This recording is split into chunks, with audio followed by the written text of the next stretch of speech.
Ditarin po e mbush si që bën zakonisht. Kjo procedurë mësueses Arnora Arifi ja merr disa minuta të orës mësimore. Puna administrative, Arifi tregon se shpesh mësimdhënësve u është vendos fokusin nga nxënësit. Në shkollën ku unë punoj nuk ka shumë ngarkesë të madhe administrative, për arsye që të gjitha këto dërgohen në mënyrë online, pra në mënyrë elektronike, por unë po flas në përgjithësi, puna administrative ngarkon shumë mësimdhënësin, për arsye që të sungon kreativitetin e mësimdhënësit. Megjithatë, të paktën mësimdhënësit e Prishtinës së shpejti pritet të lirohen nga shumë prej punëve administrative. Këtë nismë e ka ndërmarrë Drejtoria e Arsimit në kryeqytet. Çështja e rëndësishme të unifikohen, pra të kemi të unifikuara në përgjithësi në të gjitha shkollat punohet me të njëjtat dokumente.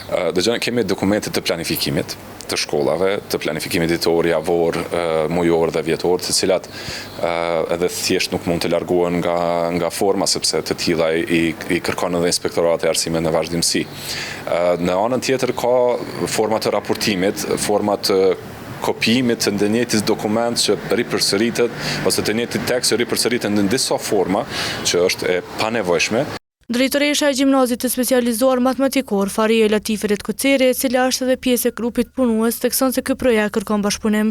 Do të kërkojmë edhe ekipet shkollave të na japin sugjerime, ide që kjo punë do të zgjatë. Jo shumë, por megjithatë ne do t'ja arrijmë një përfundimi që është një iniciativë shumë e mirëpritur. Një nismë e tillë është mirëpritur edhe në shkollën e Menduraku në Prishtinë. Këto janë nisma të mira, të cilat mendoj që duhet me lehtësu punën e mësimdhënësve, fokusi duhet me qenë më shumë puna me nxënës, puna praktike me fëmijë, se sa puna administrative. Në këto raste më shumë ka ngarkesë ciklin i 5 se sa cikli 6 nënë, veç mas të mësimit të ditor. Synimi i Komunës së Prishtinës është që këto ndryshime të hyjnë në fuqinë shtator kur edhe nis viti i ri shkollor.